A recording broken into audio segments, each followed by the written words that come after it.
Hello प्यारे बच्चों,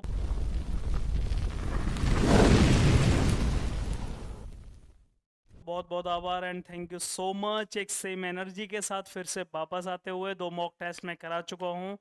तबीयत बहुत ज़्यादा ख़राब होने के बाद फिर से मैं लौट रहा हूँ। अभी भी डाउन है तबीयत, और प्लीज़ इसको नेगेटिव मत लीजिएगा। आपके 100 मॉक टेस्ट होने ही हैं। मैं कैसे भी करके पेपर से पहले कराऊंगा, चाहे मुझे 3 कराने पड़े रोज़ाना। अभी 2 चलेंगे और आज तीसरा मॉक टेस्ट। 2 मॉक टेस्ट मैं करा चुका हूँ। जिनको नहीं मिले हैं, टेलीग्राम चैनल में जा सकते हैं, वहाँ आपको पीडीएफ अवेलेबल हो जाएगी, दोबारा भेज दी जाएगी। और अभी तीसरा मॉक टेस्ट है, इनकी प्लेलिस्ट बनी हुई है 100 most important mock test series 0 second 2025 के लिए अलग से प्लेलिस्ट बनी है। उसका लिंक भी मैं आपको टेलीग्राम में डाल दूंगा। सो प्लीज तीसरा मॉक टेस्ट बिना किसी देरी के, बहुत बेहतरीन मॉक टेस्ट। ये तीसरा मॉक टेस्ट है एयरफोर्स, 18 अक्टूबर को हमारा एग्जाम है। बहुत ही बेहतरीन मॉडल पेपर, बहुत बेहतरीन। सर इसको बढ़ाइएगा, बहुत बेहतरीन मॉडल पेपर, ठीक है। चलिए, सो यहाँ से हम चलते हैं। ये मॉक टेस्ट थर्ड होने वाला है भाई, ठीक है ना। मॉक टेस्ट थर्ड है और हम इसमें अब आगे बढ़ते हैं। सबसे पहला क्वेश्चन बिना किसी देरी के, सबसे पहले आपके सामने स्क्रीन पर 2 पेजों में पैसेज है, पहले इसको पढ़ लीजिए प्लीज। पहले इसको पढ़ लीजिएगा। थोड़ा समय आप स्क्रीन पर मैं दे रहा हूं आपको, पहले पढ़ लीजिएगा फटाफट से। ये पैसेज आपके सामने है। विजिबल है कि नहीं, आंखों में दिक्कत तो नहीं हो रही, इसलिए बैकग्राउंड मैंने ब्लैक कर दिया और वाइट से हम लोग फॉन्ट यूज करके लिख रहे हैं टेक्स्ट को। थैंक्स टू अल्बर्ट आइंस्टाइन के ऊपर है, ई बराबर एम सी स्क्वेयर, ठीक है। We know that matter is the currency for energy. ये पूरे रूल को समझा गया कि आइंस्टाइन ने कैसे बताया। पैसेज को कभी बहुत ज्यादा टाइम मत लगाना, ध्यान से देखो एक बार। सो यहाँ पर क्या है, बहुत सिंपल दिया गया है। अल्बर्ट आइंस्टाइन ने एक फॉर्मूला दिया, ई बराबर एम सी स्क्वेयर। ध्यान से सुन लो, पढ़ा रहा हूँ। वी नो दैट, और हम जानते हैं कि matter is the currency for energy. बहुत सिंपल है, फिजिक्स पढ़ी होगी। And energy is the currency for matter. एक दूसरे के कॉम्प्लीमेंट्री है, पूरक है। जो पदार्थ होता है वो ऊर्जा के लिए करेंसी का है, काम कर रहा है, जरूरी है। पदार्थ के लिए ऊर्जा जरूरी है, ऊर्जा होती है। और ऊर्जा के लिए करेंसी फॉर मैटर जरूरी है, ठीक है। मैटर के लिए एनर्जी, और एनर्जी के अंदर मैटर, ये एक दूसरे में बिल्कुल पूरक हैं। अवर बॉडी इज मैटर, हमारी बॉडी मैटर है। It is made of bones, bone से बनी हुई है, ब्लड से बनी हुई है, खून है, टिश्यूज हैं, ऊतक है, मसल से बनी हुई है, ऑर्गन से बनी हुई है, एंड मच मोर, बहुत सारी चीज़ों से मिलकर बनी है। हमारी बॉडी एक मैटर हो गया, but it is also energy. Energy भी as exposed by our inability to fully comprehend the process of being alive. और हम जिंदे हैं, हम जिंदे हैं, सांस ले रहे हैं, सारे काम कर रहे हैं। ये हमारी बॉडी एक मैटर भी है और इसी तरह के एनर्जी की तरह भी ये काम कर रही होती है। सो व्हेन वी ईट, जब हम खाते हैं, अवर बॉडी कन्वर्ट फूड को किस में कन्वर्ट करती है, फूड मैटर को एनर्जी में। सच बात है, उससे हमें ताकत मिलती है, usable by the body, body के लिए जो जरूरी होता है। और ज़्यादा फूड कहाँ होता है, एक्सेस जो फूड ज़्यादा हम खाते हैं, स्टोर्ड एज फैट की तरह वो ऐड हो जाता है। और मैटर फॉर फ्यूचर यूज, जब हम ज़्यादा खाना खा लेते हैं जितना ज़रूरी नहीं है शरीर के लिए, तो वो फैट की तरह जमा हो जाता है, आगे फ्यूचर यूज़ के लिए जमा हो जाता है। व्हेन वी मूव, और जब हम चलते हैं, हमारी बॉडी क्या करती है, कन्वर्ट द स्टोर्ड मैटर, जो स्टोर्ड मैटर है उसको एनर्जी में कन्वर्ट करती है, उससे एनर्जी बनती है। एंड बट इक्वली, और इसी के साथ ट्रू है क्या, our body converts the energy generated by our movements to build our body. इसके ठीक विपरीत हो गया, एनर्जी से मैटर और मैटर से एनर्जी। जब हमारी बॉडी एनर्जी कन्वर्ट करती है, जो जनरेट होती है हमारे मूवमेंट करने से, चलने फिरने से, टू बिल्ड अवर बॉडी, हमारी बॉडी को बनाने के लिए, ठीक है ना। क्या करने के लिए, बॉडी को बनाने के लिए। थोड़ा सा और रह गया पैसेज, लास्ट, आगे चलते हैं। Energy and matter are mutually convertible, energy और मैटर एक दूसरे में बदले जा सकते हैं, एंड चेंजेबल भी हैं। It takes energy to convert matter to energy as in the process of digestion.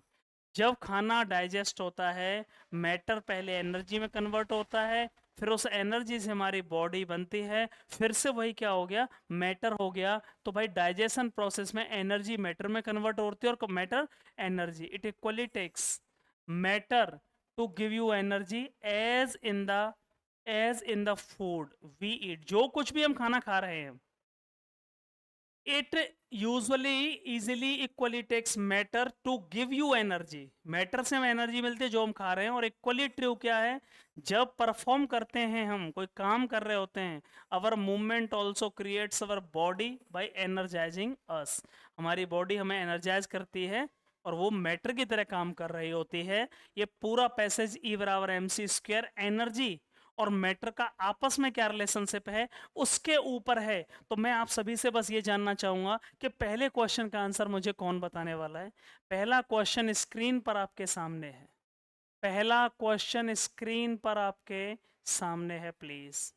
अब मुझे बताइए, पहला क्वेश्चन स्क्रीन पर आपके सामने है, matter is the currency for energy. बताइए भाई, matter is the currency for energy, इसका मतलब क्या है? सब लोग आंसर देंगे फटाफट से। पहले क्वेश्चन का सही आंसर क्या, जल्दी बताइए। पहले क्वेश्चन का सही आंसर सब लोग बताएंगे भाई। पहले क्वेश्चन का सही answer, matter is the currency for energy, इसका मतलब है कि matter can be obtained bye retaining energy. Matter को प्राप्त किया जा सकता है दोबारा से, एनर्जी से मैटर को प्राप्त नहीं किया जा सकता। मैटर से मैटर को एनर्जी में कन्वर्ट करते हैं, एनर्जी फिर से कन्वर्ट होकर के मैटर को हम मैटर में उसे ला सकते हैं, मैटर फॉर्म हो सकता है। सो matter is the currency for energy. Energy के लिए मैटर एक करेंसी की तरह काम कर रहा है, इसका मतलब है energy can be obtained by using matter. बिल्कुल सही है, पहले का second is the right answer. Energy प्राप्त की जा सकती है बाय यूजिंग मैटर। एनर्जी हमारे बॉडी को, हम खाना खाते हैं, खाना मैटर हो गया, खाना खाने के बाद हमें क्या मिलती है, एनर्जी। और वो कब मिल रही है एनर्जी, जब हमारे मूवमेंट से। तो इसका मतलब ये हुआ matter is the currency for energy का मतलब energy can be obtained by using matter और matter can be used by obtaining energy. Okay, ये कह रहा है we can purchase both matter and energy by paying against that currency. ये गलत, इसका कोई सेंस नहीं। We can convert matter into foreign currency, foreign currency में मैटर से क्या मतलब है? ठीक है, second is the right answer, बिल्कुल सही आंसर है सेकंड। जिसने भी लगाया पहले क्वेश्चन का सही आंसर है सेकंड, पहला क्वेश्चन। सेकंड क्वेश्चन, इसकी पीडीएफ आपको मिल जाएगी। सेकंड क्वेश्चन स्क्रीन पर आपके सामने है, which of the following exist as matter in our body. हमारी बॉडी में मैटर क्या होता है? बोन्स होती हैं, मसल्स होते हैं, टिश्यू होते हैं, सब कुछ होता है। ये सब कुछ मैटर ही हमारी बॉडी इनसे मिलकर बनी हुई है। पैसेज में बोला गया है क्लियरली, पैसेज में ये बात क्लियरली बोली गई है कि हमारी बॉडी बोन्स भी होती हैं, हड्डियाँ, मसल्स भी, अस्थियाँ, टिश्यूज भी हैं, ऊतक वगैरह, इन सब से मिलकर बनी है। इसलिए दूसरे का सही आंसर फोर्थ होगा। सेकंड का सही आंसर फोर्थ होगा, all of the above. Second का सही आंसर फोर्थ होगा, ऑल ऑफ द अबव, क्योंकि ये सब कुछ मैटर है, सारे एग्जांपल मैटर के, इसलिए पूछा गया इनमें से कौन सा matter, all of the above. Second question I hope आपको क्लियर हो गया होगा। सेकंड क्वेश्चन क्लियर हुआ कि नहीं हुआ? स्पीड ज्यादा तो नहीं है, बोरियत नहीं आनी चाहिए, इसलिए मैं पढ़ा रहा हूं। तीसरा question, what we eat, what we eat, जो कुछ भी हम खाते हैं, व्हाट वी ईट, प्यारे बच्चे, जो कुछ भी हम खाते हैं, is used in the form of energy for day to day functioning. सही बात है। Is preserved as matter in the direct form, direct form. और तीसरा, what we eat is if excess to our consumption is stored as fat in our body. हमारी body में fat की तरह use है, ये भी बात सही है। ठीक है, जो कुछ हम खाते हैं is used in the form of energy for day to day functioning, day to day functioning के लिए एनर्जी का काम करता है, बात ये भी सही है। तीसरे का सही आंसर मुझे चाहिए फटाफट से, तीसरे का सही आंसर। ये सही है कि जो कुछ हम खाते हैं वो हमारी बॉडी में एनर्जी में जाके कन्वर्ट होता है, बिल्कुल सही है, पहला सही है, पहला ये बिल्कुल सही है। दूसरा, वो जमा हो जाता है प्रिजर्व्ड एज मैटर की तरह, इन डायरेक्ट फॉर्म नहीं, बिल्कुल गलत, वो फैट की तरह जमा होता है। जो कुछ हम खाते हैं स्टोर्ड फैट या स्टोर्ड फूड की तरह जमा होता है, मैटर की तरह नहीं होता, डायरेक्ट फॉर्म में, बिल्कुल ठीक है ना। और तीसरा, जब हम ज़्यादा खाना खा लेते हैं हमारे कंजम्पशन से ज़्यादा, तो वो जमा हो जाता है फैट की तरह। ये भी बिल्कुल सही है। तो ऑप्शन कौन से सही है? पहला और सी। ए और सी सही है भाई, देख लीजिए। ए और C, fourth is the right answer. A और सी सही है। ए और सी सही है, fourth is the right answer. ठीक है, और अगला पेपर प्लीज सेट करते रहना। Fourth is the right answer, देख लेना। ठीक है, आगे बढ़ते हैं भाई। तीसरे का सही आंसर फोर्थ है। थोड़ी एनर्जी लेवल आज मेरा भी कम है क्योंकि तबीयत खराब है, तो प्लीज उस चीज को नेगेटिव ना लिया जाए, लेकिन पढ़ाने में कोई दिक्कत नहीं होगी, टेंशन मत लीजिए। फोर्थ का सही आंसर बताओ। ये पैसेज के क्वेश्चन चल रहे हैं। Why does our movement energize us? हमारा जो मूवमेंट होता है, जब हम मूवमेंट करते हैं तो मैटर एनर्जी में कन्वर्ट होता है, उससे हमारी बॉडी को एनर्जी मिलती है। Why does our movement energise? तो वो कह रहा है ऐसा क्यों होता है, क्या रीजन है इसका, बताइए।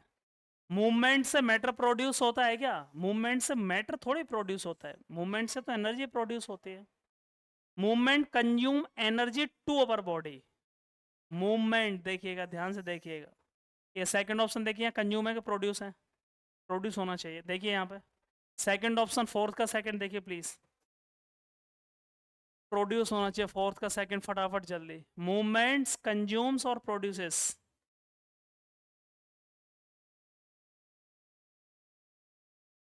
है second. Movement consume energy to our body, बिल्कुल ठीक है। और movement consume energy to energize matter. देखो ध्यान से, पहला ऑप्शन ये कह रहा है why does our movement energize us?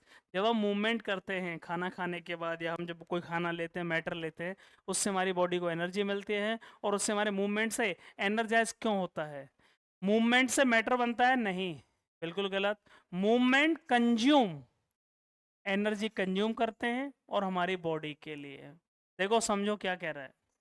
Matter, आपने खाना खाया, खाना खाया ये मैटर हो गया खाना, लेकिन एक जगह आप बैठे रहोगे, अभी पचा नहीं है, तो ये मैटर ही रहेगा, मतलब स्टोर्ड फैट की तरह।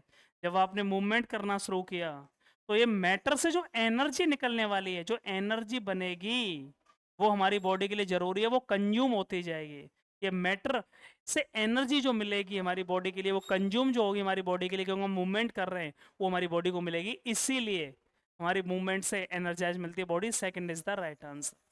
Second is the right answer. Movement energy consume करता है, बिल्कुल गलत।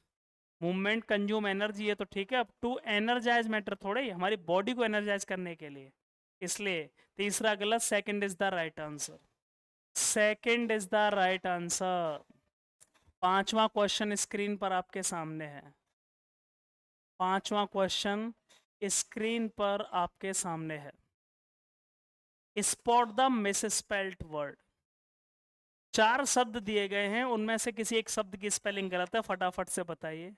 स्टबॉर्न की स्पेलिंग मेरे हिसाब से गलत नहीं है। स्टबॉर्न का मतलब क्या होता है, जल्दी बताओ फटाफट से। स्टबॉर्न माने होता है प्यारे बच्चे जिद्दी।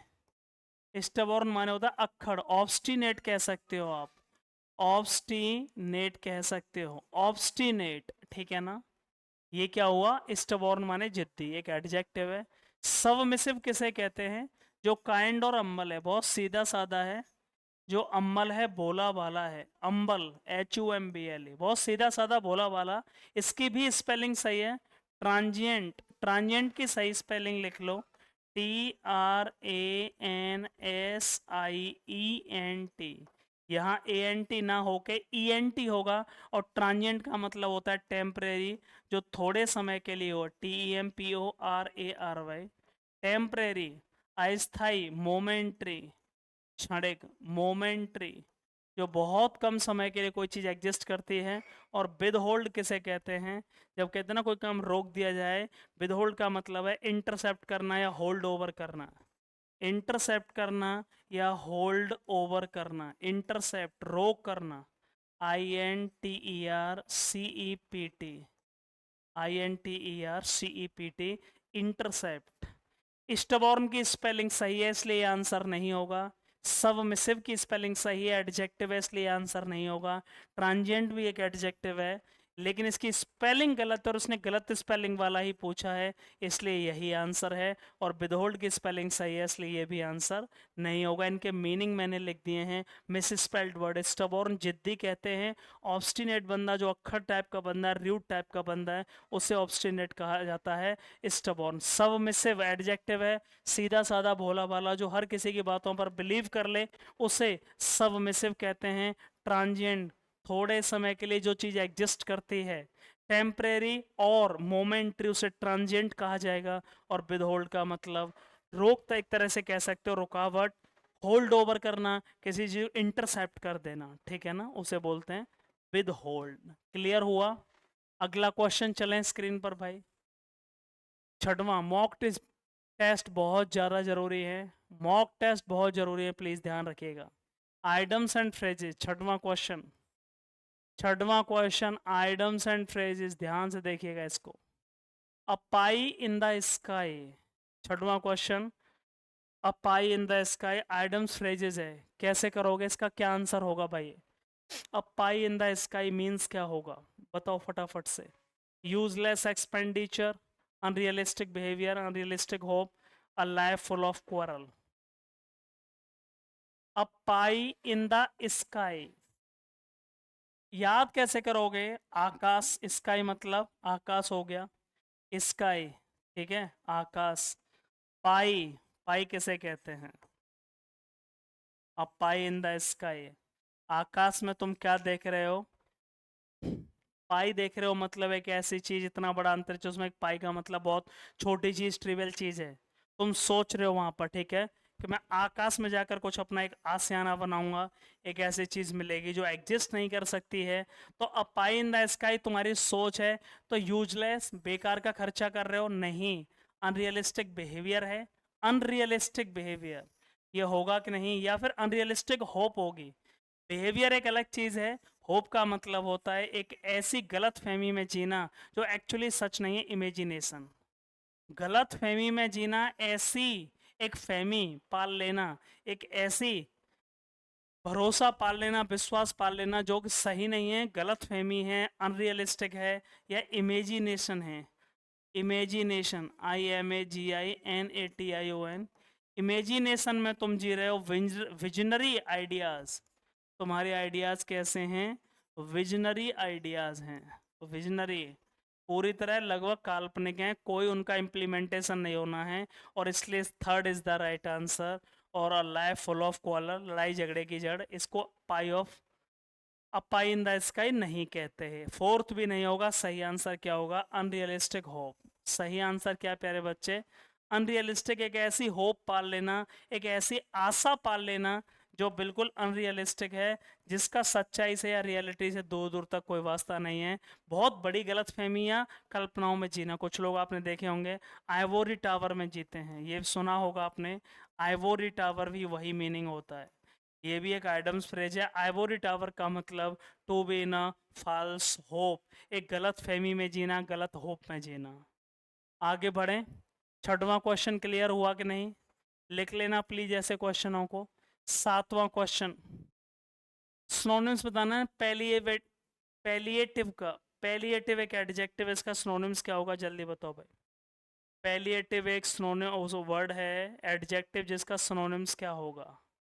पैलिएटिव, देखो दो तरह की चीजें होती हैं। एक होता है तुम चीजों को जब बढ़ाते हो बहुत ज्यादा, कोई मैटर है उसको तुमने बढ़ा दिया, और एक होता है किसी मैटर को कम करना, ठीक है ना। पैलिएटिव का मतलब ही यही होता है, मंदक। मंदक का मतलब चीजों को स्लो डाउन करना, स्लो डाउन करना, SLOWD, स्लो डाउन।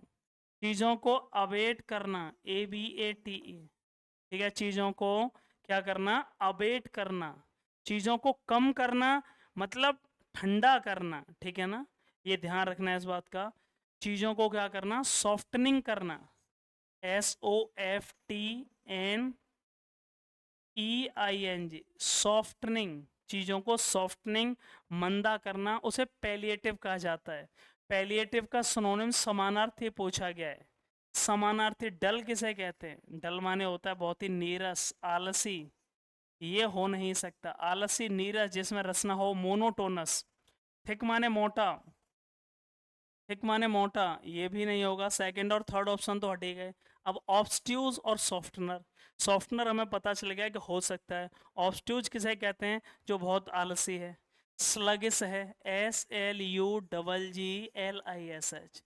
जो बहुत ही स्लगिस है, आलसी है, और या फिर लेथार्जिक है।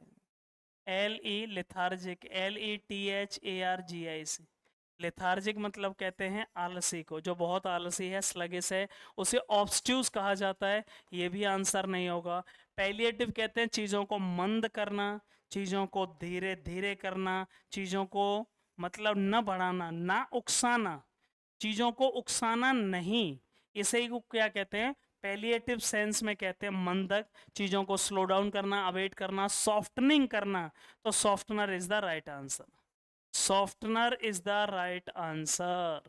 सातवें का सही आंसर क्या होगा? ऑब्स्ट्यूज नहीं होगा, आलसी को बोला जाता है। स्लगिस एंड लेथार्जिक, डल भी नहीं होगा, ये भी नीरस होता है, मोनोटोनस, स्लगिस, लेथार्जिक, ठीक है। थिक माने मोटा, और इसलिए आंसर होगा softener is the right answer. Softener is the right answer. आठवां क्वेश्चन स्क्रीन पर, बेलफुल का एंटोनिम्स। बेलफुल का एंटोनिम्स, बेलफुल एक एडजेक्टिव है, बेलफुल एक एडजेक्टिव है प्यारे बच्चे, बेलफुल एक एडजेक्टिव है, और बेलफुल मतलब कहते हैं जिसमें लाभ न हो, मतलब हानि, हानिकारक या हानिफुल। बेल का मतलब ही यही होता है, बेलफुल का मतलब हार्मफुल हो गया। सो इसका अपोजिट पूछा गया है, ये तो इसका सिनोनिम्स हो गया, ये आंसर होगा नहीं। फ्रूटफुल माने होता है लाभदायक, ये बिल्कुल सही है। फ्रूटफुल का मतलब होता है लाभदायक। बेलफुल माने जो चीज़ हानि करे, नुकसान पहुंचाए, उसे बेलफुल कहते हैं। इसका उल्टा पूछा गया है, एक्सपेंसिव माने महंगा होता है, ये तो पता होगा, ये सब एडजेक्टिव हैं। एक्सपेंसिव माने महंगा, और फर्टाइल माने भी क्या होता है? उपजाऊ, उपजाऊ, उपयोगी, फर्टाइल लैंड होते हैं। इसलिए fruitful is the right answer. Fertile मत लगा देना, बेलफुल माने हानिकारक, सो और फ्रूटफुल माने लाभकारी, लाभदायक, ठीक है, जिसमें आपको फलकारी हो, लाभदायक हो, लाभ मिले। Fruitful is the right answer. English में किसी वर्ड के पीछे कभी FUL आ जाए, वो एडजेक्टिव होगा, IVE आ जाए, वो भी एडजेक्टिव होगा। आंसर क्या होगा इसका? Second is the right answer. Harmful माने नुकसान, ये सिनोनिम्स हो जाएगा। एक्सपेंसिव माने महंगा, इसका कोई मतलब नहीं है। फर्टाइल, फर्टाइल माने उपजाऊ, ये हो नहीं सकता। बेलफुल का अपोजिट हो गया फ्रूटफुल। आगे बढ़ते हैं। नौवां, सॉरी, चेंज द नरेशन। देखो आवाज वगैरह आ रही नहीं, साउंड वगैरह। Change the narration of the following. He said a devil ईवर remains devil. ये बोला गया कि गलत आदमी हमेशा गलत ही रहता है। उसने कहा एक जो गलत आदमी है हमेशा गलत ही रहेगा। अ डेविल ईवर रिमेन्स डेविल, ठीक है, a devil ईवर always remains devil, ठीक है ना। बताइए भाई फटाफट से, जल्दी बताइए, ये कंफर्म करिए यहाँ पे ईवर है कि ऑलवेज है।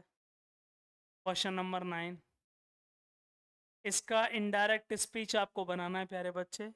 कुछ बच्चे ये कहेंगे सर आपका एनर्जी लेवल कम है, तबीयत खराब है भाई, इसलिए पहले ही बता चुका हूँ मैं। थोड़ा सा आपको कोऑपरेट करना है साथ में। इनडायरेक्ट स्पीच एक क्वेश्चन आपको देखने को मिलना ही है 100%, इसको आप इग्नोर नहीं कर सकते।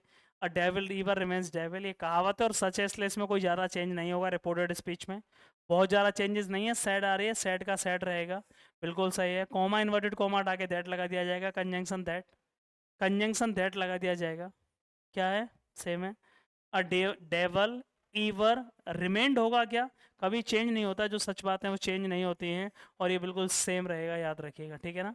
First is the right answer, first is the right answer. ये सच्चाई है, बुरा आदमी हमेशा बुराई होता है। जब भी कोई रिपोर्टेड स्पीच के वाक्य में कोई भी सत्यता कही जाए, कोई भी कहावत कही जाए, उसके टेंस में कोई बदलाव नहीं होगा, रिमेन्स रहेगा प्रेजेंट इंडेफिनिट, पास्ट में चेंज नहीं होगा, और इसीलिए ए इज द राइट आंसर। एक क्वेश्चन आपको 100% देखने को मिलेगा यहाँ से।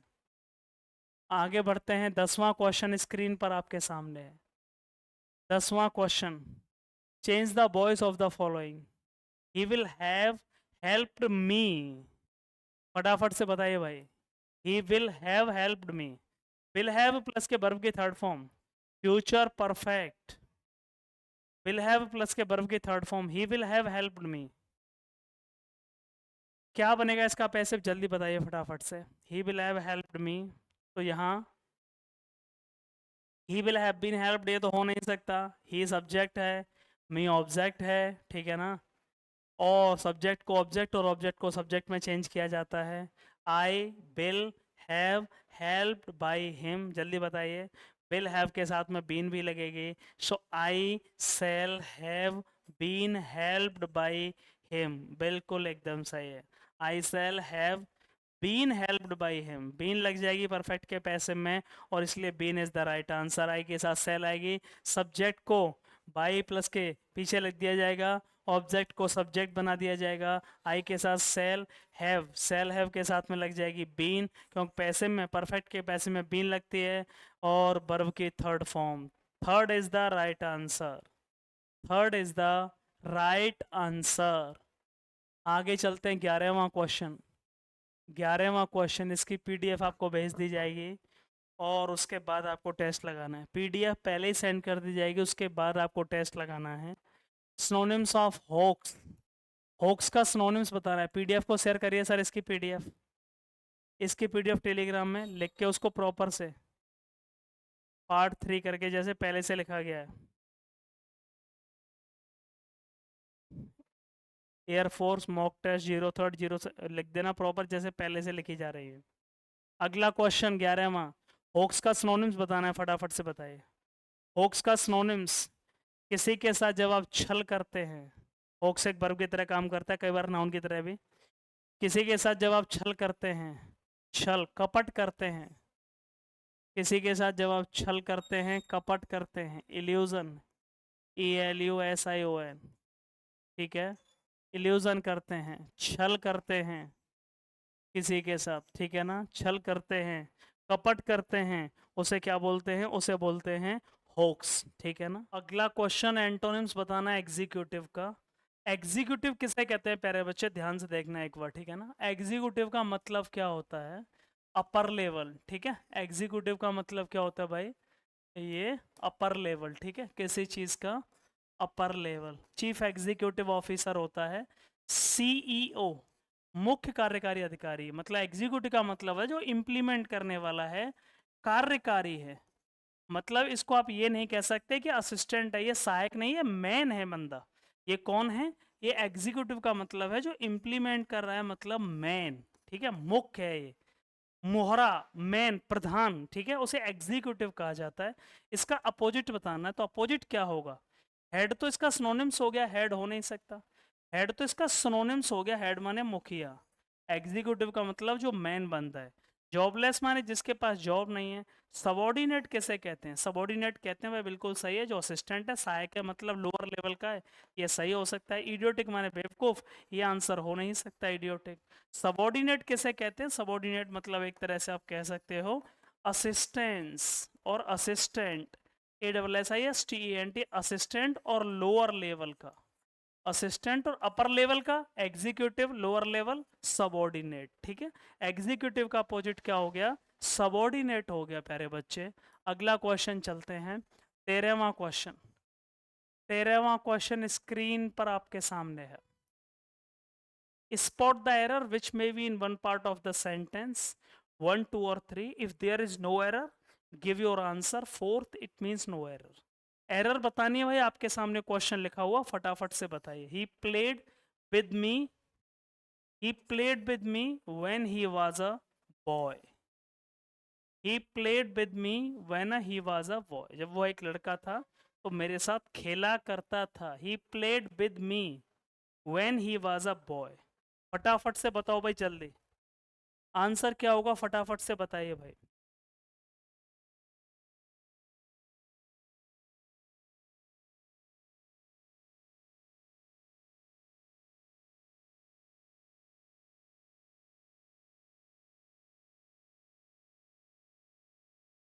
सब लोग इसका आंसर बताइए भाई, 13वें क्वेश्चन का सही आंसर क्या है। 13वें क्वेश्चन का सही आंसर बताओ भाई फटाफट। कितने बच्चे कह रहे हैं पहले पार्ट में गलती है, ही प्लेड, ये पास्ट है, ध्यान से देखना इसका, मैं क्या है समझाने की कोशिश करूंगा। ये पास्ट इंडेफिनिट है, पास्ट मतलब बात अब की नहीं है, ये पुराने समय की हो रही है जो निकल चुका है, पास्ट इंडेफिनिट ये आप कह सकते हो। गुजरा हुआ समय है। वर्ब की सेकंड फॉर्म हम तब यूज करते हैं जब कोई काम अब नहीं हुआ है, पहले हुआ था। मतलब पहले कभी की बात है, ही प्लेड वो खेलता था पहले, अब की बात नहीं हो रही है, पास्ट में बात हो रही है, इंडेफिनिट की सेकंड फॉर्म है। मेरे साथ खेलता था विद मी, प्लेड के साथ विद आर, इसका तो कोई बड़ा गलती है नहीं, आ सकता है मी एक सब ऑब्जेक्ट है उसके साथ में आ रहा है। व्हेन कंजंक्शन है, जब ही वॉज अ बॉय, जब वो एक लड़का था, वो मेरे साथ खेला करता था जब वो एक छोटा लड़का था, बॉयहुड में था, बाल्यावस्था में एक बालक था, तो वो मेरे साथ खेलता था, लेकिन अब नहीं खेलते क्योंकि अब जवान हो गए हैं। कोई गलती इसमें दिख रही है आपको? यदि ये सेंटेंस पास्ट में है और यदि वो फ्यूचर या प्रेजेंट में होता तो गलती हो जाती, यदि वो पास्ट में है और ये प्रेजेंट या फ्यूचर में होता तो भी गलती हो जाती। पहली कहानी पास्ट में है तो दूसरी भी पास्ट में होनी है, इसलिए no error is the right answer. No error is the right answer. 14वां क्वेश्चन स्क्रीन पर आपके सामने, 14 क्वेश्चन, इसकी पीडीएफ आपको टेलीग्राम में डाल दी, पीडीएफ डल गई, टेलीग्राम में डल चुके, पहले प्लीज सॉल्व करके उसके बाद इसे लगाएं। पहले पीडीएफ को सॉल्व करें, कितने नंबर आपके आ रहे हैं, उसके बाद ही इसे लगाएं। पास्ट पार्टिसिपल एक क्वेश्चन आपको देखने को मिलेगा, नोट डाउन कर लेना, बहुत जरूरी है। पास्ट पार्टिसिपल, स्टिंग का पास्ट पार्टिसिपल क्या होगा भाई, जल्दी बताओ। स्टिंग का पास्ट पार्टिसिपल, और स्टिंग किसे कहते हैं ये भी बता दीजिए। स्टिंग का पास्ट पार्टिसिपल क्या होगा, फटाफट से बताओ जल्दी। स्टिंग एक वर्ब है, पहले तो नोट डाउन कर लीजिए, पहले नोट डाउन कर लीजिए। स्टिंग एक वर्ब है, प्लीज पहले नोट डाउन करिए, स्टिंग एक वर्ब है, STIN के, स्टिंग एक वर्ब है, इसे नोट डाउन करिए। और स्टिंग का मतलब होता है बदबू आना, बदबू आना, बदबू आना, दुर्गंध आना, बदबू, ठीक है ना। मेलोडोर, ठीक है ना। एम लिख लो इसके, MALODOR, MALODOR, मेलोडोर, ठीक है ना। गंदी जो ऑर्डर आती है उसे हम बोलते हैं बदबू आना ऑर्डर, ठीक है ना। स्टिंग एक वर्ब है जिसका मतलब है बदबू आना, दुर्गंध आना, उसे हम क्या कहते हैं, उसे हम स्टिंग कहते हैं। और भी आपने इसके वर्ड सुने, फंक हो गया, ठीक है, फंक, FUNK, फंक माने भी क्या होता है, बदबू आना। ये इसकी फर्स्ट फॉर्म है। पास्ट पार्टिसिपल किसे कहते हैं मैंने पहले भी बताया था। आपको कभी भी पास्ट फॉर्म पूछी जाए, ध्यान से देखिए प्लीज, यदि आपको कभी पास्ट फॉर्म पूछी जाए तो इसका मतलब है ये वर्ब की सेकंड फॉर्म पूछ रहा है। और यदि आपको कभी पास्ट पार्टिसिपल पूछा जाए, पास्ट पार्टिसिपल, तो समझ लेना ये वर्ब की थर्ड फॉर्म पूछ रहा है। पैसिव रूप को पूछ रहा है, पैसिव में वर्ब की थर्ड फॉर्म यूज होती है। और कभी प्रेजेंट फॉर्म पूछी जाए, कभी प्रेजेंट फॉर्म पूछी जाए, तो इसका मतलब है ये वर्ब की फर्स्ट फॉर्म पूछ रहा है, प्रेजेंट फॉर्म। और कभी जीरंड फॉर्म पूछी जाए, जीरंड, तो जीरंड का मतलब है वर्ब की फर्स्ट फॉर्म में, वर्ब की फर्स्ट फॉर्म में ING, वर्ब की फर्स्ट फॉर्म में ING को हम जीरंड फॉर्म कहते हैं, याद रखना, मैंने पहले भी बताया था। तो स्टिंग वर्ब की फर्स्ट फॉर्म है, STINK, स्टिंग वर्ब की फर्स्ट फॉर्म है, इसकी सेकंड फॉर्म होती है STANK, और इसकी थर्ड फॉर्म होती है STUNK, STUNK। पास्ट पार्टिसिपल का मतलब वर्ब की थर्ड फॉर्म। 14 का सही आंसर, तीसरा is the right answer. 14th का third is the right answer. 15th question आपके सामने है, 15th क्वेश्चन आपके सामने, इसका आंसर सब लोग बताएंगे मुझे, 15th का आंसर मुझे सब लोग बताएंगे भाई, ठीक है ना। 15वें क्वेश्चन का आंसर थर्ड सब लोग बताएंगे जल्दी।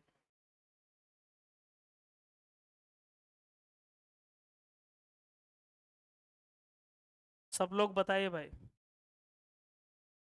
You, he and I, am playing, have playing, बहुत बच्चे ये कहेंगे।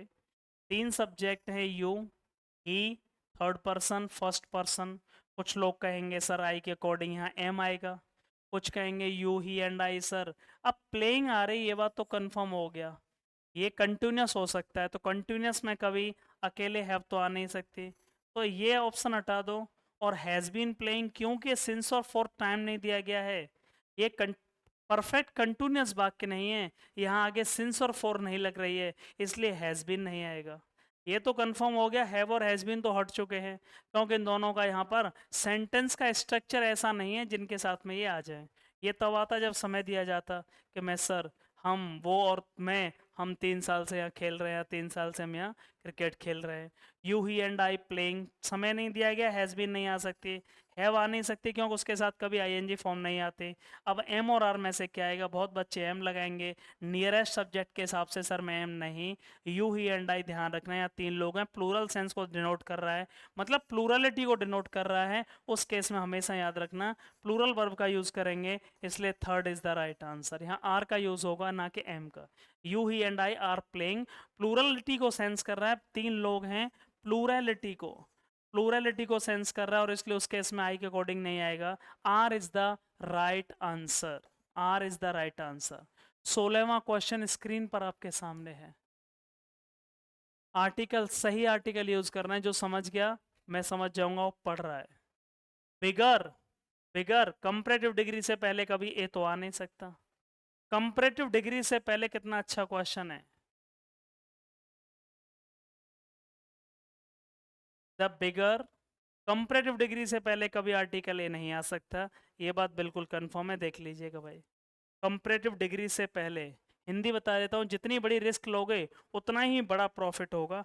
यदि आर्टिकल का और कंपैरेटिव डिग्री का रूल पढ़ा होगा तो सब बच्चे कर लेंगे, और जिन्होंने नहीं पढ़ा होगा वो इस क्वेश्चन को नहीं कर पाएंगे। 16वां क्वेश्चन फटाफट से बताइए भाई। 16वां क्वेश्चन, अरे तुमने सुना होगा जितना ऊपर जाओगे द हायर यू गो उतना ही अच्छा तुम्हें फील होगा, द कूलर यू फील। जब प्रोग्रेसिव एक्शंस होती हैं, जब 2 प्रोग्रेसिव एक्शन होती हैं, समझना मैं क्या कह रहा हूं।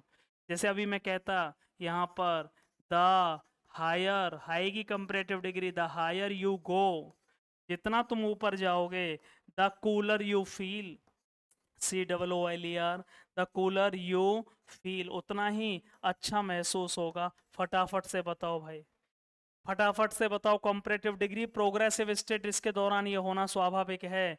हम कंपैरेटिव डिग्री से पहले दा, और इस सेंस में भी कंपैरेटिव डिग्री से पहले दा।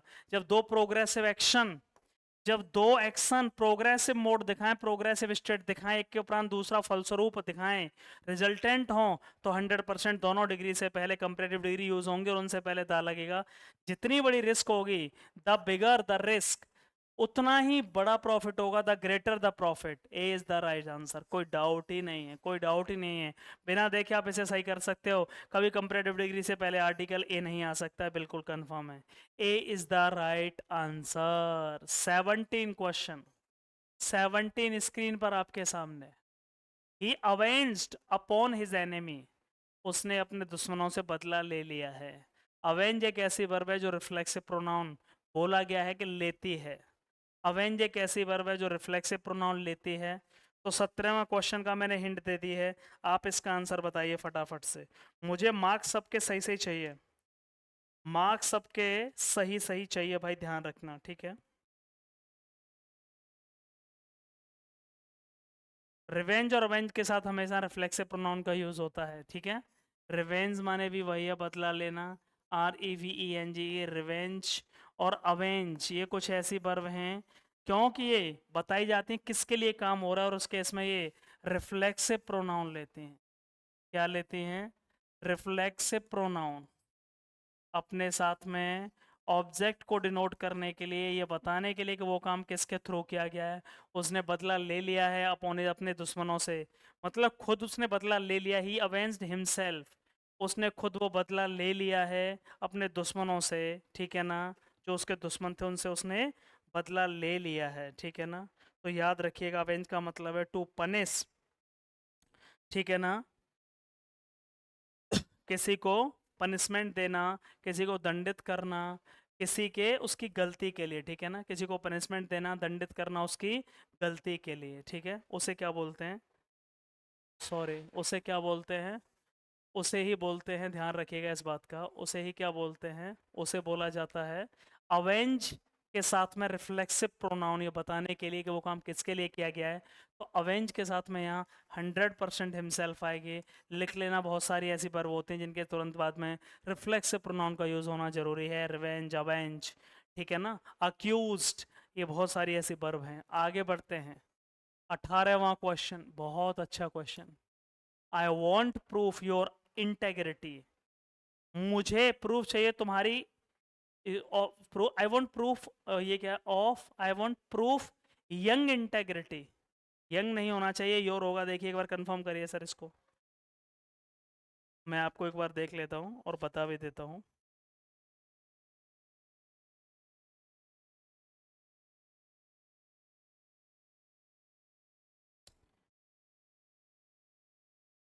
योर इंटेग्रिटी है, ध्यान रखिएगा। 18वें क्वेश्चन में बताइए आंसर, योर इंटेग्रिटी है। 18वां क्वेश्चन, योर इंटेग्रिटी। 18वां क्वेश्चन, योर इंटेग्रिटी। यहाँ पर यंग नहीं है, योर इंटेग्रिटी है, योर, क्योंकि सेंस ही नहीं बनेगा। योर इंटेग्रिटी, मैं प्रूफ चाहता हूं तुम्हारी इंटेग्रिटी का, तुम्हारी स्वायत्तता, वास्तविकता का मुझे प्रूफ चाहिए। I want proof your integrity, from your integrity, about, of या अपॉन। इंटेग्रिटी एक नाउन है, प्रूफ भी एक नाउन है, दो नाउन में आपस में संबंध बताने के लिए। अरे कितना आसान है, मुझे प्रूफ चाहिए। प्रूफ ऑफ, लिख भी लेना इसको। प्रूफ ऑफ मतलब प्रूफ ऑफ का सबूत होना, का सबूत होना, proof of. Proof of your integrity, noun, proof of plus noun, इस तरह लिख लीजिएगा। कभी भी प्रूफ आए और उसके बाद में फिर नाउन की बात हो, ठीक है ना, उस केस में ऑफ का आना 100% फिक्स है, fix preposition. I want proof of your integrity, third is the right answer. ठीक है, मुझे तुम्हारी सत्यता का, सच्चाई का, वास्तविकता का प्रूफ चाहिए, प्रूफ चाहता हूँ। I want proof of your integrity. दो नाउनों में वैसे भी संबंध बताने के लिए प्रूफ एक नाउन है, दूसरा भी एक नाउन है, संबंध बताने के लिए पजेसिव केस में ऑफ का प्रयोग कर लिया जाता है। 19वां क्वेश्चन स्क्रीन पर आपके सामने। वी सेल गो, हम जाएंगे, you desire it's, sorry you desire it होगा, इट्स नहीं होगा। वी सेल गो, फटाफट से बताइए सब लोग इसका आंसर क्या होगा भाई, फटाफट से बताइए।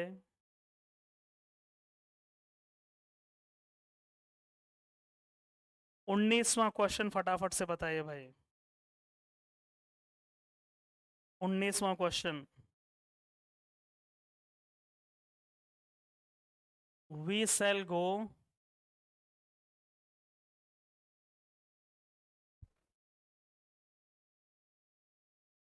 इट्स तो अकेला नहीं आ सकता, देखो इसमें गलती होगी होगी, ये इट हो सकता है, ठीक है ना, ये इट होगा, यू डिजायर इट।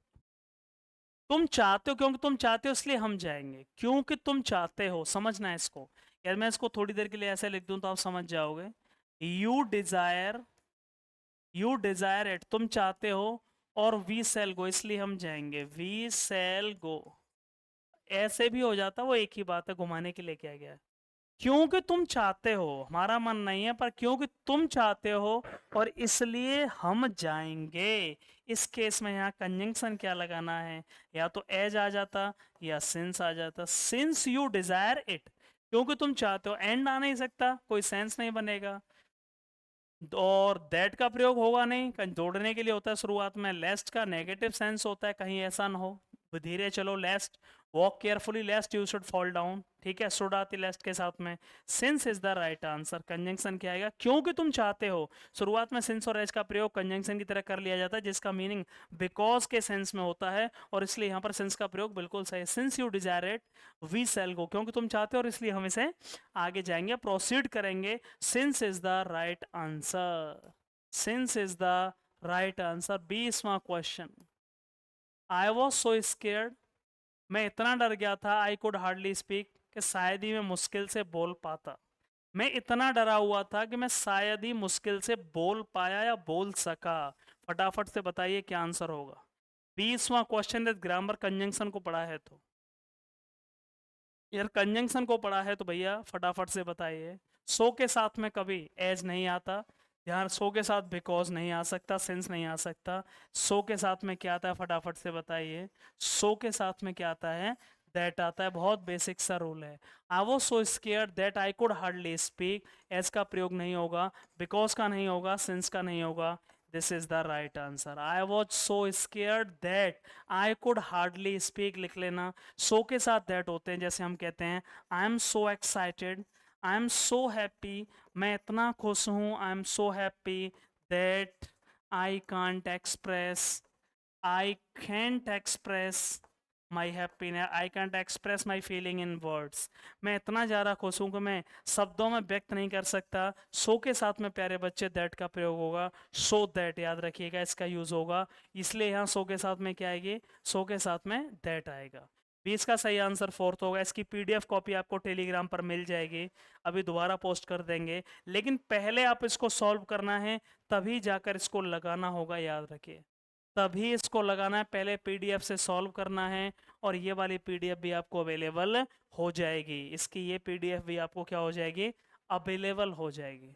इस बात को समझ लीजिएगा, ठीक है।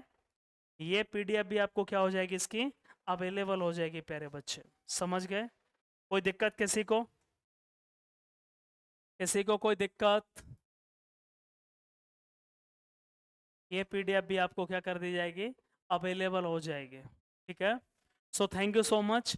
थोड़ा सा आपको बुरा लगा होगा, एनर्जी लेवल कम है, तबीयत बहुत ख़राब है, अभी भी बुखार है, और इसीलिए अगला पेपर आपको रोजाना से रेगुलर 2 पेपर मिलते रहेंगे। शाम को 5 बजे पेपर और अवेलेबल हो जाएगा आपको दूसरा, उसकी पीडीएफ भी पहले ही डल जाएगी। So thank you so much. कितने मार्क्स हैं और पेपर कैसा लगा प्लीज़ ज़रूर शेयर करिएगा। Love you all.